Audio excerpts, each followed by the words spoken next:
guys, ako nga pala si Drazen, gumagawa ng mga video about sa buhay ko, sa araw-araw na ginagawa ko bilang isang may kapansanan sa buhay at makapagbigay na rin ng inspirasyon sa inyo at sa kapwa ko rin na may kapansanan.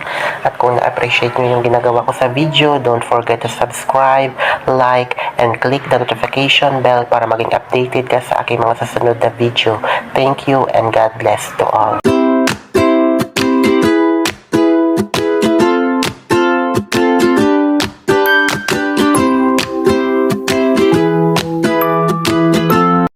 Mega shoutout sa ating lahat dyan mga kapatid. Have a blessed Sunday sa ating lahat. Isang panibagong araw, panibagong suporta para sa ating lahat. And for today's video mga kapatid, at binubuhat niyo yung aming santo palabas ng aming bahay. Siya muna sa upuan mga kapatid para ikabit yung kanyang yung magkabilang kahoy sa gilid ng kanyang pinapatungan kasi tinatanggal niya namin mga kapatid para para makapasok siya sa aming bahay ba, makasya siya sa aming pintuan. So tinatanggal niya namin kapatid. Pag nailabas naman siya, kinakabit namin para sakto sa paglagay sa kanyang karo. So ay mga kapatid, minamartilyo na tulong-tulong dyan. Ayan mga kapatid, at binubuhat na siya palabas sa aming bahay at naikarga na siya sa kanyang karo at patungo niyan kami mga kapatid sa auditorium at doon siya i-adorno ng kanyang bulaklak. Hindi ko na nakunan mga kapatid sa pag-ayang bulak kasi yung aming taga-ayos ng bulak ayaw niya magpakita sa camera ba, kaya hindi ko na lang siya na i-vlog at kinunan ko na lang yung pag-video tapos na siya i-decorate ng kanyang mga bulaklak at tapos na rin na ilagay yung kanyang cortina sa ilalim ng kanyang karo. So mga kapatid, ganyan pala yung pag-aayos ng aming santo at ready na siya iparada o i-position mamaya, diba? Siyempre unang parada niya diba mga kapatid, Thursday at Friday siya ipaparada namin.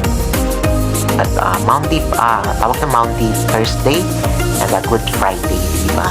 So dalawang araw yung kanyang position. Mga kapatid, nandyan kami sa auditorium. Dyan talaga siya namin dinidecorate lagi kasi kapag nandun sa bahay medyo masikip at sa labas namin bahay at kumbaga hindi sa naglagay ng parang trapan or bubong na pagsilungan ng aming santo kasi medyo sira na yung trapal o nilalagay namin ba, kaya dyan na lang siya nilagay sa auditorium para dyan na i-decorate para safe na rin at hindi siya mainitan talaga. So ayun mga kapatid, ayan pala yung ganyan lang siya pag-ayos. Itong Friday yan kapatid, pinapalitan din yan yung kanyang damit. Kapag Friday, binibihisan siya ng maroon naman yung kulay at yung kanyang tapis din maroon din. Kumbaga kung ano yung damit niya nasa ilalim ng cortina niya, sa ilalim ng karo niya, ganon din yung damit niya sa ibabaw ng kanyang tapis. Maroon yung kulay kapag Friday. So hindi nga ako niya nakapag-vlog dahil syempre sa simbahan na yun siya binibihisan. So hindi naman tayo agad-agad na makapunta ng simbahan kapag wala tayong kasama, diba? Hindi na ako nakapagpanood ng ng palabas nila na parang Passion of Christ, na parang meron silang program na drama-drama na meron silang mga tauhan o mga pinapako sa krus. Alam niyo yun, diba? Yung parang palabas o program. So hindi na ako nakapagpanood dahil sobrang init. Kailangan may kasama tayo. So hindi na nga ako nakapag-vlog doon at doon na tayo nakapag-vlog ng pagtakip sa kanya, diba? Pagtakip kay Jesus sa kanilang program. So abangan niyo mga kapatid, ibang episode pa ng pag-aasikaso ng aming santo hanggang sa iparada na siya o pagposisyon. So mga kapatid, makikita nyo sa sa susunod yung iba't ibang uri ng mga santo. I think yung mga santo namin dito, I think nasa 50 plus. So yung aming santo na number 28 siya mga kapatid. Dati 27 siya, pero ngayon 28 siya dahil merong dumagdag na isa. So yung pangalan pala ng yung aming santo mga kapatid is Scourging and Crowning of Jesus Christ. At yan yung aming pangalan ng aming santo. At almost 16 years naman siya mga kapatid. At syempre, basta inaasikaso siya, hindi siya pinapabayaan. So yun mga kapatid, nagka-video ako dyan. So ayan, at binibidyo niya yung bawat anggulo, diba, para makita ninyo lahat mga kapatid, diba? At yan, at maya yan uuwi naman ako niya sa bahay. Siyempre maliligo at siyempre pupunta tayo ng tawag ng baybay. Hindi siya dagat kapatid ha, baybay yung tawag ng kabilang barangay doon kasi kami magpaparada pa. Doon sila magtipon-tipon bawat santo para magparada. Pero before ang procession ng kapatid, meron na program yung parang drama-drama na pagdakip kay Jesus. So meron sa drama-drama, and Friday doon na yung ginaganap yung program nila na pagpako kay Jesus sa cross.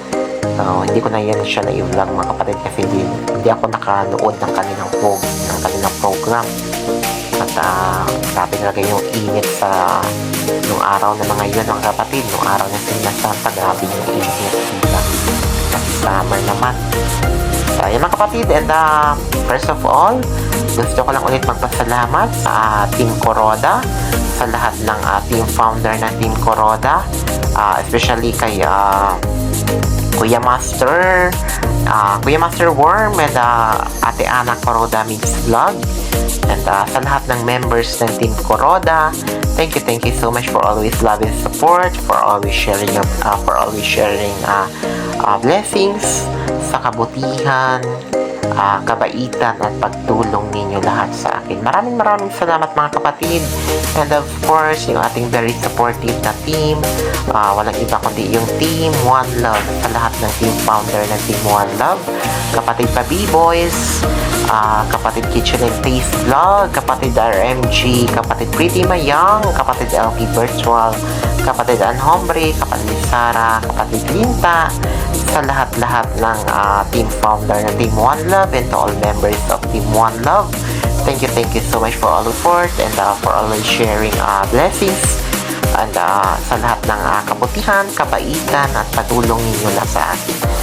Maraming salamat mga kapatid natin at hindi man natin ka-team, mga kaibigan natin sa YT. Thank you so much sa walang samang pagsuporta ninyo lahat sa aking channel sa tuwing ako may premiere and live. Maraming salamat mga kapatid, and I hope na huwag kayong magsawa na supportahan ako lagi sa aking mga activity sa aking channel. Maraming salamat mga kapatid, and ingat kayo lagi dyan, and God bless always sa inyong lahat. Ayun mga kapatid, at hanggang dito na lang yung ating pagkikwento. Abangan nyo yung susunod na mga episode ng ating pag-upload. Ayun mga kapatid, at palagi tayong mag-ingat sa bawat araw. God bless always sa ating lahat, especially yung ating mga OFW na sa ibang bansa. I hope na sa mabuti kayong kalagayan dyan, at mabuting pangatawan, tatag ng loob, at lalo na sa inyong mga trabaho mga kapatid. Ay mga kapatid, hanggang dito na lang, and God bless always sa ating lahat. To God be the glory. Maraming salamat. See you my next premiere. Bye bye.